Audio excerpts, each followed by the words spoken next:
Maximum মেয়েরাই মহিলারাই কোরআন কারীম সহিষ্ণুভাবে পড়তে পারে না। বিশেষ করে যখন বিয়ের ক্ষেত্রে যখন কোন ছেলে পক্ষে যখন মেয়ে পক্ষকে দেখতে যায় তখন জিজ্ঞাসা করা হয় যে মা তুমি কি কোরআন কারীম তেলাওয়াত করতে পারো, তুমি কি কোরআন কারীম পড়তে পারো? সে মেয়ে উত্তর করে হ্যাঁ আমি করতে পারি। যখন বললে যে একটু তেলাওয়াত করে শোনাও, একটু কোরআন কারীম থেকে পড়ে শোনাও, তখনই দেখবেন সূরা ফাতিহা আর নয় সূরা ইখলাস। যখন ওই মহিলাকে ওই মেয়েকে যখনই ছেলে পক্ষ মেয়ে পক্ষের মেয়েকে যখনই জিজ্ঞেস করবে যে মা তুমি কি কোরআন কারীম পড়তে পারো, পাঁচ ওয়াক্ত নামাজ পড়তে পারো, তখনই বলবে হ্যাঁ জি অবশ্যই পারি। তখন যখন বলবে যে তুমি কোরআন কারীম থেকে একটু তেলাওয়াত করে শোনাও দেখি, তখন ঘুরে ঘুরে ওই হয় সূরা ফাতিহা আলহামদুলিল্লাহি রাব্বিল আলামিন আর নয় সূরা ইখলাস কুল হুয়াল্লাহু আহাদ। বলুন ঠিক কিনা? কারণ কোরআন কারীম তার তেলাওয়াত করতে শিখিনি বা প্রতিষ্ঠানে যায়নি, এজন্যই শিখতে পারে না। সূরা ফাতিহা আর সূরা নাস সূরা ইখলাস এগুলোই টুকটাক জানে, এগুলোই বলে। এজন্যই মহিলাদেরকে সুযোগ সুবিধা করার জন্য একটি মহিলা মাদ্রাসা প্রতিষ্ঠিত করা হয়েছে বিভিন্ন জায়গায় জায়গায়। এজন্য আমাদের প্রত্যেককে শুকরিয়া আদায় করা দরকার এবং প্রত্যেকের মা বাবার কর্তব্য যে ছেলে মেয়েদেরকে কওমি মাদ্রাসায় ভর্তি করে দেওয়া দরকার। বলুন ঠিক কিনা? কওমি মাদ্রাসাতে কোরআন হাদিস শিক্ষা দেওয়া হয়, কোরআনের জ্ঞান শিক্ষা দেওয়া হয়। এজন্যই বাবার কর্তব্য যে প্রত্যেক বাবার কর্তব্য একটি করে ছেলে অথবা মেয়েকে কওমি মাদ্রাসায় ভর্তি করে দেওয়া দরকার। কওমি মাদ্রাসায় পাঠিয়ে দেন। মা বাবার কর্তব্য হচ্ছে একটি ছেলে অথবা একটি মেয়েকে কওমি মাদ্রাসায় ভর্তি করে দেন। মা গো তোমার একটি ছেলে মাদ্রাসাতে দিও, মা গো তোমার একটি ছেলে মাদ্রাসাতে দিও, এই পৃথিবীর বুকে তুমি জান্নাত কিনে নিও, এই পৃথিবীর বুকে তুমি জান্নাত কিনে নিও। ঠিক না? মা গো তোমার একটি ছেলে মাদ্রাসাতে দিও, মা গো তোমার একটি ছেলে মাদ্রাসাতে দিও, এই পৃথিবীর বুকে তুমি জান্নাত কিনে নিও। একটি হরফ পড়লে মাগো 10টি নেকি হয়, পিতা মাতার আমল নামায় অর্ধেক জমা হয়। ঠিক না? একটি হরফ পড়লে মাগো 10টি নেকি হয়, পিতা মাতার আমল নামায় অর্ধেক জমা হয়। এমন সুযোগ নেই কোনো আর, এমন সুযোগ নেই কোনো আর, খুঁজে দেখে নিও, এমন সুযোগ নেই কোনো আর, খুঁজে নিয়ে দেখো। মা গো তোমার একটি ছেলে মাদ্রাসাতে দিও, মা গো তোমার একটি ছেলে মাদ্রাসাতে দিও, এই পৃথিবীর বুকে তুমি জান্নাত কিনে নিও, এই পৃথিবীর বুকে তুমি জান্নাত কিনে নিও। কথা বলেন ঠিক কিনা? এরা মুসলমান যুবক, এরা আল্লাহর গোলাম, ও সন্তান বাবা, ও সন্তানের মা, একটি সন্তানকে কওমি মাদ্রাসায় ভর্তি করিয়া দাও। তোমার 2টি সন্তান আছে, 3টি সন্তান, তার মধ্যে থেকে একটি সন্তানকে কওমি মাদ্রাসায় ভর্তি করিয়া দাও। কওমি মাদ্রাসা এমন একটি মাদ্রাসা, এই কওমি মাদ্রাসাতে ইলমে দ্বীন শিক্ষা করা হয়। এরা আল্লাহর গোলাম। কওমি মাদ্রাসা এমন একটি মাদ্রাসা, এই সমস্ত মাদ্রাসাতে ইলমে দ্বীন শিক্ষা করা হয়, কোরআন হাদিস শিক্ষা করা হয়। এই সমস্ত মাদ্রাসাতে কোরআনের শিক্ষায় শিক্ষিত করা হয়। আল্লাহ পয়গম্বর বলেন, তালাবুল ইলমি ফরিদাতুন আলা কুল্লি মুসলিম, প্রত্যেক মুসলমানের জন্য হচ্ছে ইলমে দ্বীন শিক্ষা করা ফরজ। এই আল্লাহর গোলাম, আমাদের প্রত্যেকে ইলমে দ্বীন শিক্ষা করা ফরজ, আমাদের প্রত্যেকের উপর ইলমে দ্বীন শিক্ষা করা ফরজ। ইলমে দ্বীন শিক্ষা করার জন্য এই সমস্ত কওমি মাদ্রাসাগুলোকে প্রতিষ্ঠিত করা হয়েছে। ও সন্তানের মা, ও সন্তানের বাবা, তোমার সন্তানকে স্কুলে শিক্ষায় শিক্ষিত করতেছ, কোনো বাধা নেই, নিষেধ নাই। তোমার ছেলে তোমার মেয়েকে বাংলা শিক্ষায় শিক্ষিত করতেছ, ইংরেজি শিক্ষায় শিক্ষিত করতেছ, কোনো বাধা নাই, কোনো নিষেধ নাই।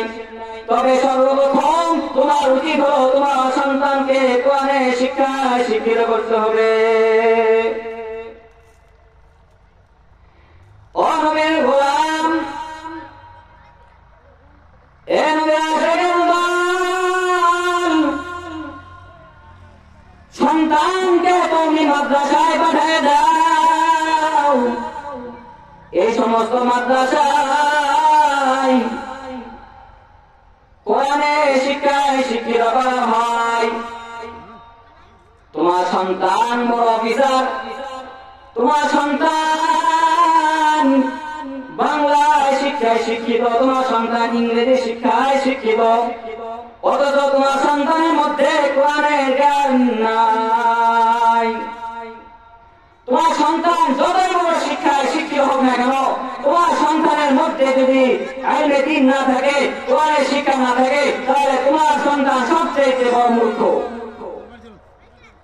এই জন্য আমাদের প্রত্যেকের কর্তব্য, যাদের সন্তান আছে তাদের সন্তানদেরকে এই সমস্ত কওমি মাদ্রাসায় ভর্তি করিয়া দেন। ছেলে যদি হয় ছেলে কওমি মাদ্রাসায় ভর্তি করিয়া দাও, আর যদি মেয়ে সন্তান হয় ওই মেয়ে সন্তানকে মহিলা মাদ্রাসায় ভর্তি করিয়া দাও।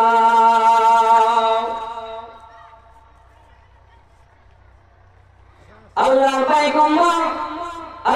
পয়গম্বর হাদিস অনুযায়ী আমাদের প্রত্যেকের উপর ইলমে দ্বীন শিক্ষা করা ফরজ। আল্লাহর পয়গম্বর স্পষ্ট ভাষায় বলে দিয়েছেন, তলাবুল ইলমি ফরিদাতুন আলা কুল্লি মুসলিম, প্রত্যেক মুসলমানের উপর ইলমে দ্বীন শিক্ষা করা ফরজ।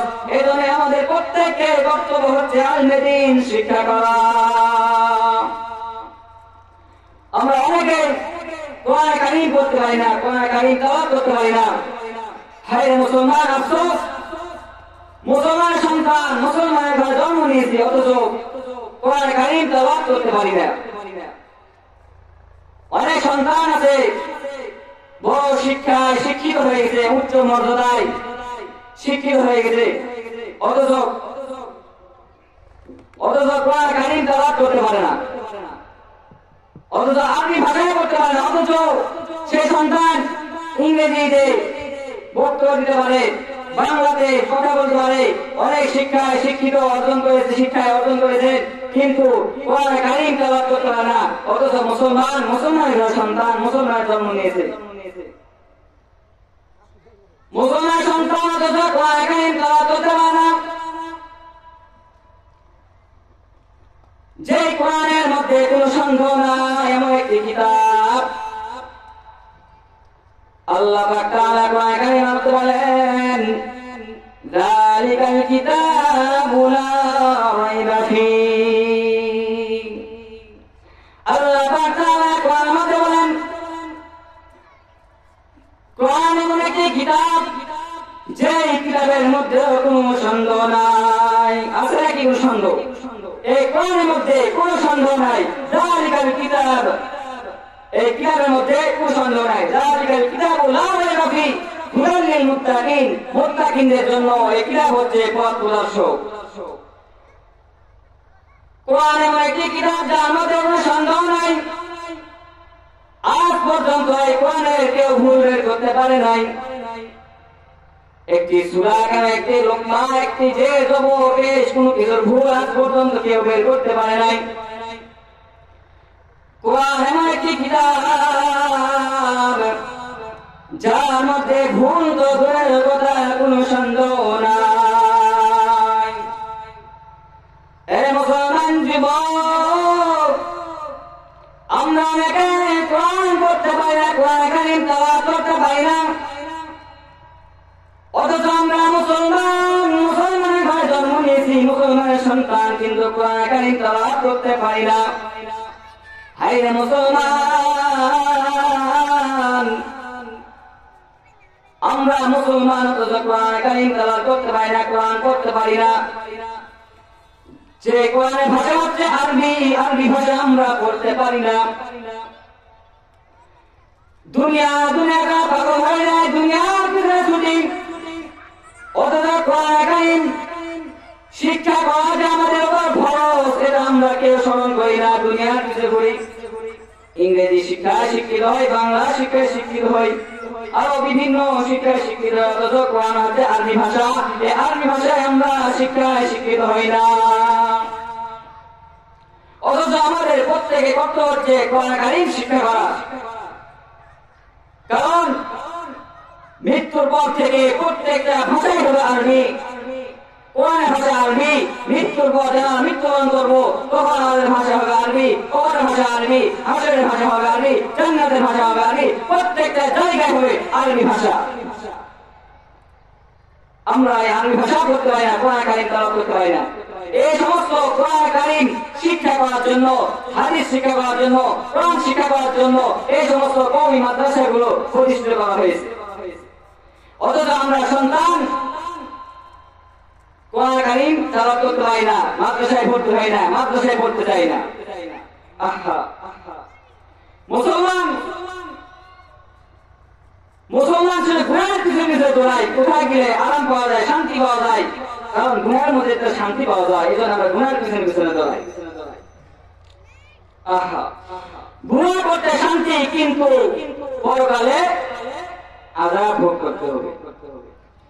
এই জন্য আমরা মুসলমান যুবক, মুসলমান ভাই আমার, এখন সমাজে তোমরা কইন আল্লাহর দরবারে আসবো, কোরআন কারীম তেলাওয়াত করতে শিখতে হবে। যারা আমরা শিখতে জানি না, যারা আমরা শিখি না, তারা শিখার চেষ্টা করবো, কোরআন কারীম শেখার চেষ্টা করবো, কারণ শিক্ষার কোনো বয়স নাই। অনেক জায়গা আছে, অনেক প্রতিষ্ঠিত জায়গা প্রতিষ্ঠান আছে, অনেক জায়গা আছে, যে জায়গাগুলোতে কোরআন কারীম শিক্ষা করার বিভিন্ন প্রকার ব্যবস্থা রয়েছে। এখনো চাইলে আমরা কোরআন কারীম তেলাওয়াত করা শিখতে পারি। কোরআন হচ্ছে মধুর বাণী, কোরআন হচ্ছে অনেক সুন্দর একটি কিতাব, যার মধ্যে কোনো ভুল নাই, যার মধ্যে কোনো মিথ্যা নাই। এই কোরআন কারীম আমরা তেলাওয়াত করতে পারি না, এই কোরআন কারীম আমরা পড়তে পারি না, অথচ আমরা এর চেয়ে বড় বড় কিতাব, বড় বড় বই পুস্তক আমরা পড়ি, বিভিন্ন গল্প উপন্যাসের বই পড়ে ফেলি। মুসলমান যুবক ভাই, কত গুনাহ পিছনে পিছনে দৌড়াই পাও, চিন্তা করো একদিন কবরে যাইতে হবে। কবর এমন একটি ভয়ঙ্কর জায়গা, যে কবরে কেউ থাকবে না, সঙ্গের সাথে কেউ থাকবে না। কবর হচ্ছে বড় ভয়ঙ্কর জায়গা, কবরের মতো ভয়ঙ্কর জায়গা নাই। ও মুসলমান যুবক, এখন সময় আছে তওবা করে দাও। আল্লাহ যেগুলো হুকুম বিধান দেয় সেগুলো হুকুম বিধান মেনে চলো, আল্লাহর হুকুম বিধান মেনে চলো, আল্লাহর হুকুম যেগুলো দিয়েছে এগুলো হুকুম বিধান মেনে চলো, এবং রাসূলের সুন্নাত তরিকা আমল করো। এ মুসলমান যুবক, কবর হচ্ছে বড় ভয়ঙ্কর জায়গা, এমন একটি জায়গা, এই কবর সাপ বিচ্ছুর ঘর, পোকামাকড়ের ঘর, গুনাহগার নামাজের জন্য কবর হয়ে যায় ভয়ঙ্কর জায়গা, আযাবের ব্যবস্থা। ও মুসলমান যুবক, এখন সময় আছে তওবা করে নাও, আল্লাহর দরবারে ফিরে আসো। এখন সময় আছে তওবা করে নাও, আল্লাহর দরবারে ফিরে আসো। আর কত গুনাহের পিছনে পিছনে দৌড়াইবা, দুনিয়ার পিছনে পিছনে দৌড়ায় জীবনটাকে নষ্ট করে দিয়েছো। ও মুসলমান যুবক, আর গুনাহের পিছনে দৌড়াও না। এখন সময় আছে তওবা করে নাও, আল্লাহর দরবারে ফিরে আসো। 5 ওয়াক্ত নামাজ পড়ো, কোরআন কারীম তেলাওয়াত করো, কোরআন কারীম তেলাওয়াত করো, আল্লাহর হুকুম বিধান মেনে চলো, রাসূলের সুন্নাত তরিকায় আমল করো। কারণ একদিন কবরে যাইতে হবে, কবর হচ্ছে বড় ভয়ঙ্কর জায়গা। আজকে আমাদের কবরের কোনো চিন্তা নাই, কবরের কথা ভুলে গেছি, অথচ আমাদের মধ্যে কবরের চিন্তা করা দরকার। কবরের মধ্যে যাবো আমরা, এই জন্য আমাদের বেশি বেশি করে চিন্তা করা দরকার। আজকে আমাদের কবরের কোনো চিন্তা নাই, কারণ ঠিক কিনা? চিন্তা করে দেখো না কবরে কি যাইবা না, চিন্তা করে দেখো না কবরে কি যাইবা না, যেই কবরে আল্লাহ তার বন্ধুকে ও থাকবে না, চিন্তা করে দেখো না কবরে কি যাইবা না, ঠিক না? চিন্তা করে দেখো না কবরে কি যাইবা না। এই দুনিয়ায় সবই বল, কবর যে তোর আসল ঘর, এই দুনিয়ায় সবই বল, কবর যে তোর আসল ঘর, কেমনে সেটাই থাকবি বলে শুধুই মাটির বিছানা, চিন্তা করে দেখো না কবরে কি যাইবা না, চিন্তা করে দেখো না কবরে কি যাইবা না, বলা ঠিক কিনা? এ আল্লাহর গোলাম, আমাদের প্রত্যেকে চিন্তা করতে হবে একদিন কবরের মধ্যে চলে যাবো। কবর যে বড় ভয়ঙ্কর জায়গা, এই কবরে যাইতে হবে, আমল নিয়ে যাইতে হবে, আমলের পরিচয় নিয়ে যাইতে হবে। তোমার যদি আমল ঠিক হয়, কবর হয়ে যাবে তোমার জন্য সুখের ঠিকানা, আরামের ব্যবস্থা হয়ে যাবে। আর যদি তোমার আমল যদি খারাপ হয়ে যায়, আমলটা যদি খারাপ হয়ে যায়, দুনিয়াতে যদি তুমি খারাপ কাজ করে যাও, গুনাহের কাজ করে যাও, তাহলে কবর হয়ে যাবে তোমার আযাবের ব্যবস্থা। কবর অতি ভালো, অতি খারাপ। কবরে যাইতে হলে আমল নিয়ে যাইতে হবে। তোমার আমল যদি ঠিক হয়, তাহলে কবর তোমার জন্য ভালো ব্যবহার করবে, তোমার সাথে ভালো ব্যবহার করবে। আর যদি তোমার আমল খারাপ হয়ে যায়, তোমার যদি আমলটা খারাপ হয়, গুনাহ করে যাও, দুনিয়ার রং তামাশায় মেতে যাও, দুনিয়ার রং তামাশায় মেতে দুনিয়ার মধ্যে গুনাহ করে করে যদি কবরে যাও, তাহলে কবর হয়ে যাবে তোমার জন্য একটি আযাবের ব্যবস্থা এবং কঠিন ভয়ঙ্কর জায়গা হয়ে যাবে। এজন্য মুসলমান ভাই আমার, আমাদের প্রত্যেকের কর্তব্য যে আমরা আল্লাহর হুকুম বিধান মেনে চলবো এবং রাসূলের সুন্নাত তরিকা আমল করব। আল্লাহ পাক তাআলা যেগুলো হুকুম দিয়েছেন, যেগুলো বিধান দিয়েছেন, এই সমস্ত হুকুম বিধান মেনে চলবো এবং রাসূলের সুন্নাত তরিকা আমল করব। যদি দুনিয়াতে ভালো কাজ করে যাইতে পারি, দুনিয়াতে যদি আমল করে যাইতে পারি, আল্লাহর হুকুম বিধান মেনে চলতে পারি, তাহলে আমরা কবরে শান্তি পাবো, আখিরাতে শান্তি, এবং আশা করা যায় আমরা জান্নাতে যাইতে পারবো। এই জন্য আমাদের প্রত্যেকেই কর্তব্য, আমাদের প্রত্যেকেই উচিত আল্লাহর হুকুম বিধান মেনে চলা এবং রাসূলের সুন্নাত তরিকায় আমল করা। এই জন্য আমরা আল্লাহ পাক তাআলা যে হুকুম দিয়েছেন, যেগুলো বিধান দিয়েছেন, এগুলো আমরা প্রত্যেকেই মেনে চলবো। আলহামদুলিল্লাহ, আলহামদুলিল্লাহ ওয়া কাফা ওয়া সালামুন আলা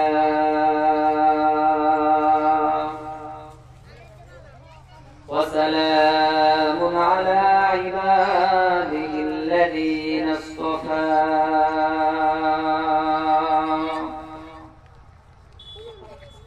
عما بعد فأعوذ بالله من الشيطان الرجيم.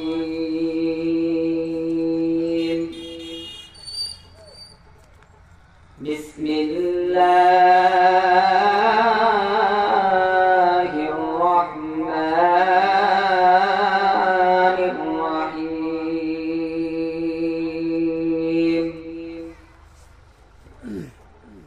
ذلك الكتاب لا ريب فيه هدى للمتقين. وقال النبي صلى الله عليه الصلاة والسلام: طلب العلم فريضة على كل مسلم، أو كما قال عليه الصلاة والسلام. صدق الله مولانا العظيم، وصدق رسوله النبي الأمي الكريم، ونحن على ذلك من الشاهدين والشاكرين والذاكرين. والحمد لله رب العالمين. شغل درشرك اللهم صل على محمد وعلى آل محمد كما صليت على إبراهيم وعلى آل إبراهيم إنك حميد مجيد. اللهم بارك على محمد وعلى آل محمد كما باركت على إبراهيم وعلى آل إبراهيم إنك حميد مجيد. الحمد لله সমস্ত প্রশংসা সেই মহান রব্বুল আলামিনের দরবারে, যে মহান রব্বুল আলামিন আমাকে আপনাকে আমাদের সকলকে দুনিয়াবি সমস্ত কাজ থেকে ফারিগ করে, সমস্ত বিপদ আপদ থেকে হেফাজত করে, সমস্ত প্রকার বালা মুসিবত থেকে, ফিতনা ফাসাদ থেকে, ঝামেলা থেকে মুক্ত করে, ফারিগ করে আল্লাহ পাক তাআলা আমাদেরকে এই মাহফিলে আসা শুরু করে দিয়েছেন। এজন্য আমরা মুসলমান হিসাবে অন্তর স্থল থেকে দিলকে নরম করে, ইমানের গলাকে উঁচু করে আমরা সেই মহান রব্বুল আলামিনের দরবারে শুকরিয়া আদায় করি। সকলে বলি আলহামদুলিল্লাহ।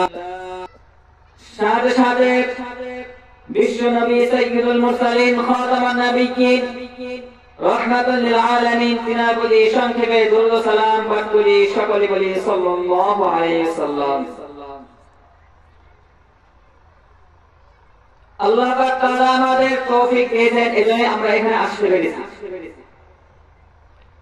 আজকে কোতন্না বাড়িরা আবু উবাইদা তালিমুন নিসা মহিলা মাদ্রাসার উদ্যোগে মাহফিলের আয়োজন করা হয়েছে। এই মাহফিলের আয়োজন করা হয়েছে, আমরা অনেকে এখানে আসতে পারি নাই, অনেকে এসেছি। কারণ আল্লাহ পাক তাআলা আমাদেরকে তৌফিক দিয়েছেন, এজন্য আমরা এখানে আসতে পেরেছি, এখানে বসতে পেরেছি। যাদেরকে আল্লাহ পাক তাআলা কবুল করেন নাই, তৌফিক দেন নাই, তারা আসতে পারেন নাই, বসতে পারেন নাই। এজন্য আমরা বারবার আল্লাহ দরবারে শুকরিয়া আদায় করব। আমি খুতবার শুরুতে কোরআন কারীম থেকে একটি আয়াত এবং রাসূলের অসংখ্য অগণিত হাদিসের মধ্যে থেকে ছোট্ট একটি হাদিস পাঠ করেছি। এই কোরআনের আয়াত এবং হাদিসকে সামনে নিয়ে সংক্ষেপে কিছু কথা বলবো, যদি আল্লাহ পাক তাআলা তৌফিক দেয় তো ইনশাআল্লাহ। সর্ব অবস্থায় সর্বক্ষণ আমরা আল্লাহ পাক তাআলার দরবারে শুকরিয়া আদায় করব। কারণ আল্লাহ পাক তাআলা যদি সুযোগ না দিতেন, তৌফিক না দিতেন, তাহলে আমরা কেউ এখানে আসতে পারতাম না। শুধু তাই নয়, প্রত্যেকটা কাজে, প্রত্যেকটা সময়ে, প্রত্যেকটা সব কিছুর ক্ষেত্রে আল্লাহ পাক তাআলা তৌফিক দিয়েছেন, সুযোগ দিয়েছেন, এজন্য আমরা আসতে পারি, সেই কাজটা করতে পারি। মহিলাদেরকে সুযোগ সুবিধা করার জন্য একটি মহিলা মাদ্রাসা প্রতিষ্ঠিত করা হয়েছে বিভিন্ন জায়গায় জায়গায়। এজন্য আমাদের প্রত্যেককে শুকরিয়া আদায় করা দরকার এবং প্রত্যেকের মা বাবার কর্তব্য যে ছেলে মেয়েদেরকে কওমি মাদ্রাসায় ভর্তি করে দেওয়া দরকার। কারণ ঠিক কিনা? কওমি মাদ্রাসাতে কোরআন হাদিস শিক্ষা করা হয়, কোরআনের জ্ঞান শিক্ষা দেওয়া হয়। এজন্যই বাবার কর্তব্য যে বাবার কর্তব্য একটি করে ছেলে অথবা মেয়েকে কওমি মাদ্রাসায় ভর্তি করে দেওয়া দরকার। কওমি মাদ্রাসায় পাঠিয়ে দেন। মা বাবার কর্তব্য হচ্ছে একটি ছেলে অথবা একটি মেয়েকে কওমি মাদ্রাসায় ভর্তি করে দেন। মা গো তোমার একটি ছেলে মাদ্রাসাতে দিও, মা গো তোমার একটি ছেলে মাদ্রাসাতে দিও, এই পৃথিবীর বুকে তুমি জান্নাত কিনে নিও, এই পৃথিবীর বুকে তুমি জান্নাত কিনে নিও। ঠিক না? মা গো তোমার একটি ছেলে মাদ্রাসাতে দিও, মা গো তোমার একটি ছেলে মাদ্রাসাতে দিও, এই পৃথিবীর বুকে তুমি জান্নাত কিনে নিও।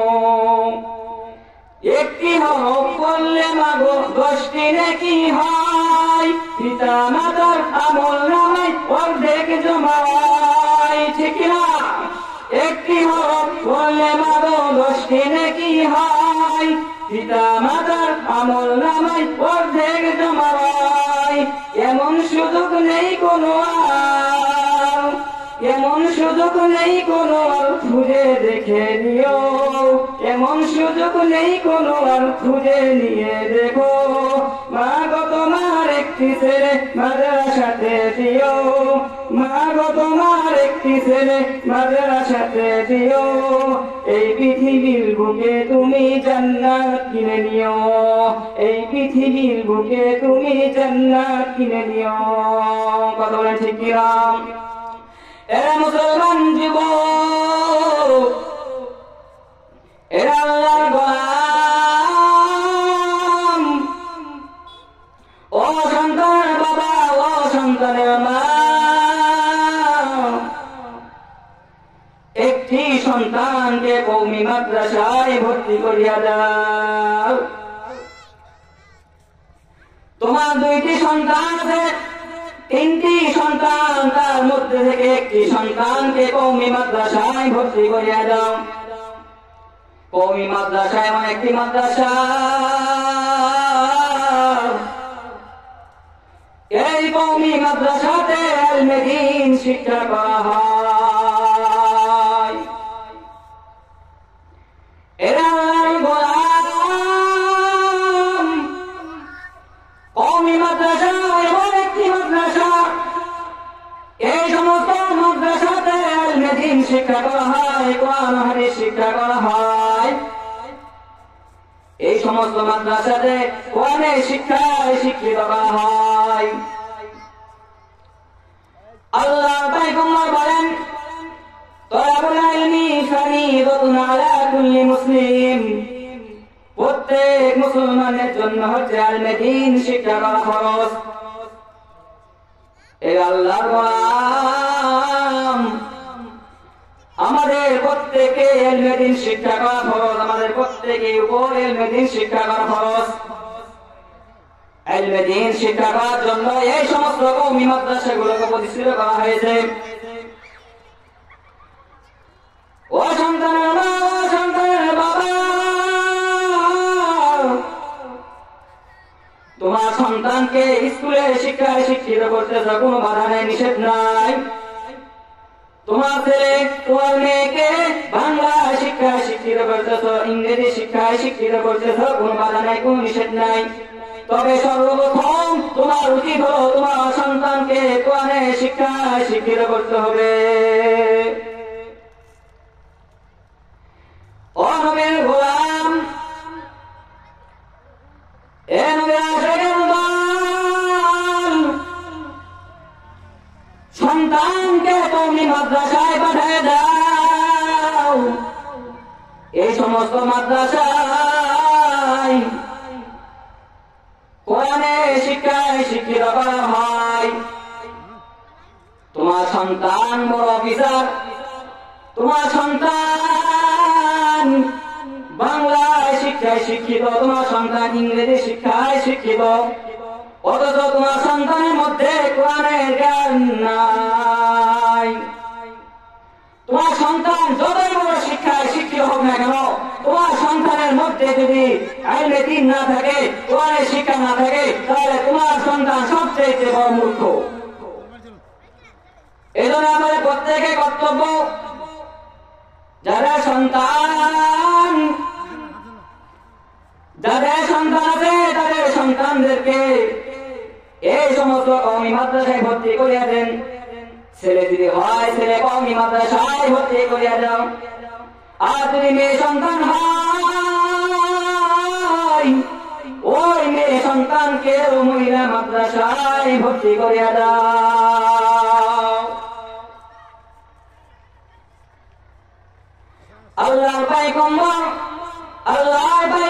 হাদিস অনুযায়ী আমাদের প্রত্যেকের উপর ইলমে দ্বীন শিক্ষা করা ফরজ। আল্লাহর পয়গম্বর ভাই স্পষ্ট ভাষায় বলে দিয়েছেন, তলাবুল ইলমি ফরিদাতুন আলা কুল্লি মুসলিম, প্রত্যেক মুসলমান নরের উপর ইলমে দ্বীন শিক্ষা করা ফরজ।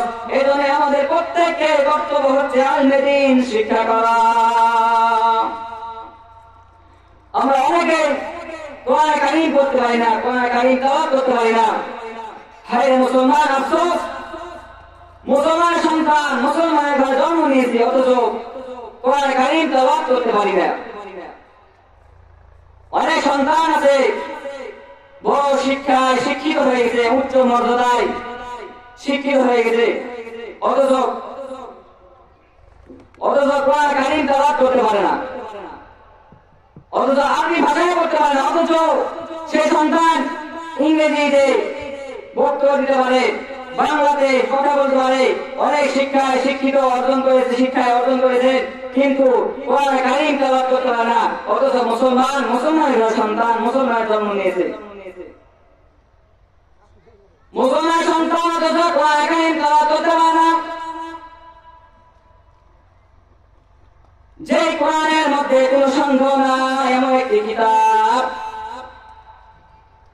আল্লাহ পাক তাআলা কোরআন কারীমের মধ্যে বলেন, যালিকাল কিতাবু লা রাইবা ফীহ। আল্লাহ পাক তাআলা কোরআনের মধ্যে বলেন, কোরআন এমন একটি কিতাব যে কিতাবের মধ্যে কোনো সন্দেহ নাই। আছে নাকি কোনো সন্দেহ? এই কোরআনের মধ্যে কোনো সন্দেহ নাই। যালিকাল কিতাব, এই কিতাবের মধ্যে কোনো সন্দেহ নাই। যালিকাল কিতাবু লা রাইবা ফীহ হুদাল লিল মুত্তাকিন, মুত্তাকিনদের জন্য এই কিতাব হচ্ছে পথ প্রদর্শক। কোরআন এমন একটি কিতাব যার মধ্যে কোনো সন্দেহ নাই। আজ পর্যন্ত এই কোরআনের কেউ ভুল বের করতে পারে নাই। একটি সূরা কেন, একটি লোকমা, একটি যে জবর কোনো কিছুর ভুল আজ পর্যন্ত কেউ বের করতে পারে নাই। কোরআন এমন একটি কিতাব যার মধ্যে ভুল তো দূরের কথা, কোনো সন্দেহ নাই। এ মুসলমান যুবক, আমরা অনেকে কোরআন পড়তে পারি না, কোরআন কারীম তেলাওয়াত করতে পারি না, অথচ আমরা মুসলমানের ঘরে জন্ম নিয়েছি, মুসলমানের সন্তান, কিন্তু কোরআন কারীম তেলাওয়াত করতে পারি না। হায় রে মুসলমান, আমরা মুসলমান অথচ কোরআন কারীম তেলাওয়াত করতে পারি না, কোরআন পড়তে পারি না। যে কোরআনের ভাষা হচ্ছে আরবি, আরবি ভাষা আমরা পড়তে পারি না। দুনিয়াটা পাগল হয়ে যায়, দুনিয়ার পিছনে ছুটি, অথচ কোরআন কারীম শিক্ষা করা যে আমাদের উপর ফরজ, এটা আমরা কেউ স্মরণ করি না, দুনিয়ার পিছনে ঘুরি। ইংরেজি শিক্ষায় শিক্ষিত হয়, বাংলা শিক্ষায় শিক্ষিত হয়, আরো বিভিন্ন শিক্ষায় শিক্ষিত হয়, অথচ কোরআন হচ্ছে আরবি ভাষা, এই আরবি ভাষায় আমরা শিক্ষায় শিক্ষিত হই না। অথচ আমাদের প্রত্যেকে কর্তব্য হচ্ছে কোরআন কারীম শিক্ষা করা। কারণ মৃত্যুর পর থেকে প্রত্যেকটা ভাষাই হবে আরবি, কোরআনের ভাষা আরবি। মৃত্যুর পর যারা মৃত্যুবরণ করবো তখন আমাদের ভাষা হবে আরবি, কবরের ভাষা আরবি, হাসরের ভাষা হবে আরবি, জান্নাতের ভাষা হবে আরবি, প্রত্যেকটা জায়গায় হবে আরবি ভাষা। আমরা এই আরবি ভাষা করতে পারি না, কোরআন কারীম তেলাওয়াত করতে পারি না। এই সমস্ত কোরআন কারীম শিক্ষা করার জন্য, হাদিস শিক্ষা করার জন্য, কোরআন শিক্ষা করার জন্য এই সমস্ত কওমি মাদ্রাসাগুলো প্রতিষ্ঠিত করা হয়েছে। অথচ আমরা সন্তান কোরআন কারীম তেলাওয়াত করতে পারি না, মাদ্রাসায় পড়তে পারি না, মাদ্রাসায় পড়তে চাই না। আহা, মুসলমান শুধু গুনাহের পিছনে দৌড়ায়, কোথায় গেলে আরাম পাওয়া যায়, শান্তি পাওয়া যায়, কারণ গুনাহের মধ্যে একটা শান্তি পাওয়া যায়, এই জন্য আমরা গুনাহের পিছনে দৌড়াই। আহা, গুনাহ করতে শান্তি, কিন্তু পরকালে আযাব ভোগ করতে হবে। এই জন্য আমরা মুসলমান যুবক, মুসলমান ভাই আমার, এখনো সময় আছে, তোমরা কইন আল্লাহ দরবারে আসবো, কোরআন কারীম তেলাওয়াত করতে শিখতে হবে। যারা আমরা শিখতে জানি না, যারা আমরা শিখি না, তারা শেখার চেষ্টা করবো, কোরআন কারীম শেখার চেষ্টা করবো। কারণ শিক্ষার কোন বয়স নাই। অনেক জায়গা আছে, অনেক প্রতিষ্ঠিত জায়গা প্রতিষ্ঠান আছে, অনেক জায়গা আছে, যে জায়গাগুলোতে কোরআনে কারীম শিক্ষা করার বিভিন্ন প্রকার ব্যবস্থা রয়েছে। এখনো চাইলে আমরা কোরআন কারীম তেলাওয়াত করা শিখতে পারি। কোরআন হচ্ছে মধুর বাণী, কোরআন হচ্ছে অনেক সুন্দর একটি কিতাব, যার মধ্যে কোনো ভুল নাই, যার মধ্যে কোনো মিথ্যা নাই। এই কোরআন কারীম আমরা তেলাওয়াত করতে পারি না, এই কোরআন কারীম আমরা পড়তে পারি না, অথচ আমরা এর চেয়ে বড় বড় কিতাব, বড় বড় বই পুস্তক আমরা পড়ি, বিভিন্ন গল্প উপন্যাসের বই পড়ে ফেলি। মুসলমান যুবকেরা ভাই, কত গুনাহ কিসের ভিতরে পাও, চিন্তা করো একদিন কবরে যাইতে হবে। কবর এমন একটি ভয়ঙ্কর জায়গা, যে কবরে কেউ থাকবে না, সঙ্গের সাথে কেউ থাকবে না। কবর হচ্ছে বড় ভয়ঙ্কর জায়গা, কবরের মতো ভয়ঙ্কর জায়গা নাই। ও মুসলমান যুবক, এখন সময় আছে তওবা করে দাও। আল্লাহ যেগুলো হুকুম বিধান দেয় সেগুলো হুকুম বিধান মেনে চলো, আল্লাহর হুকুম বিধান মেনে চলো। আল্লাহর হুকুম যেগুলো দিয়েছে এগুলো হুকুম বিধান মেনে চলো এবং রাসূলের সুন্নাত তরিকা আমল করো। এ মুসলমান যুবক, কবর হচ্ছে বড় ভয়ঙ্কর জায়গা, এমন একটি জায়গা, এই কবর সব কিছু ঘর, ঠোকামোটার ঘর, গুনাহগার বা নামাজের জন্য কবর হয়ে যায় ভয়ঙ্কর জায়গা, আযাবের ব্যবস্থা। ও মুসলমান যুবক, এখন সময় আছে তওবা করে নাও, আল্লাহর দরবারে ফিরে আসো। এখন সময় আছে তওবা করে নাও, আল্লাহর দরবারে ফিরে আসো। আর কত গুনাহের পিছনে পিছনে দৌড়াইবা, দুনিয়ার পিছনে পিছনে দৌড়ে জীবনটাকে নষ্ট করে দিয়েছো। ও মুসলমান যুবক, আর গুনাহের পিছনে দৌড়াও না। এখন সময় আছে তওবা করে নাও, আল্লাহর দরবারে ফিরে আসো। 5 ওয়াক্ত নামাজ পড়ো, কোরআন কারীম তেলাওয়াত করো, কোরআন কারীম তেলাওয়াত করো, আল্লাহর হুকুম বিধান মেনে চলো, রাসূলের সুন্নাত তরিকায় আমল করো। কারণ একদিন কবরে যাইতে হবে। কবর হচ্ছে বড় ভয়ঙ্কর জায়গা। আজকে আমাদের কবরের কোন চিন্তা নাই, কবরের কথা ভুলে গেছি, অথচ আমাদের মধ্যে কবরের চিন্তা করা দরকার। কবরের মধ্যে যাবো আমরা, এই জন্য আমাদের বেশি বেশি করে চিন্তা করা দরকার। আজকে আমাদের কবরের কোন চিন্তা নাই, কবর ঠিক কিনা? চিন্তা করে দেখো না কবরে কি যাইবা না, চিন্তা করে দেখো না কবরে কি যাইবা না, যেই কবরে আল্লাহ ছাড়া বন্ধু কেউ থাকবে না। চিন্তা করে দেখো না কবরে কি যাইবা না, ঠিক না? চিন্তা করে দেখো না কবরে কি যাইবা না। এই দুনিয়ায় সবই পর, কবর যে তো আসল ঘর। এই দুনিয়ায় সবই পর, কবর যে তো আসল ঘর। কেমনে সেটাই থাকবি বলে শুধুই মাটির বিছানা। চিন্তা করে দেখো না কবরে কি যাইবা না, চিন্তা করে দেখো না কবরে কি যাইবা না। বলা ঠিক কিনা? এ আল্লাহর গোলাম, আমাদের প্রত্যেকে চিন্তা করতে হবে একদিন কবরের মধ্যে চলে যাবো। কবর বড় ভয়ঙ্কর জায়গা, এই কবরে যাইতে হবে, আমল নিয়ে যাইতে হবে, আমলের পরিচয় নিয়ে যাইতে হবে। তোমার যদি আমল ঠিক হয়, কবর হয়ে যাবে তোমার জন্য সুখের ঠিকানা, আরামের ব্যবস্থা হয়ে যাবে। আর যদি তোমার আমল যদি খারাপ হয়ে যায়, আমলটা যদি খারাপ হয়ে যায়, দুনিয়াতে যদি তুমি খারাপ কাজ করে যাও, গুনাহের কাজ করে যাও, তাহলে কবর হয়ে যাবে তোমার আযাবের ব্যবস্থা। কবর অতি ভালো, অতি খারাপ। কবরে যাইতে হলে আমল নিয়ে যাইতে হবে। তোমার আমল যদি ঠিক হয়, তাহলে কবর তোমার জন্য ভালো ব্যবহার করবে, তোমার সাথে ভালো ব্যবহার করবে। আর যদি তোমার আমল খারাপ হয়ে যায়, তোমার যদি আমলটা খারাপ হয়, গুনাহ করে যাও, দুনিয়ার রং তামাশায় মেতে যাও, দুনিয়ার রং তামাশায় মেতে দুনিয়ার মধ্যে গুনাহ করে করে যদি কবরে যাও, তাহলে কবর হয়ে যাবে তোমার জন্য একটি আযাবের ব্যবস্থা এবং কঠিন ভয়ঙ্কর জায়গা হয়ে যাবে।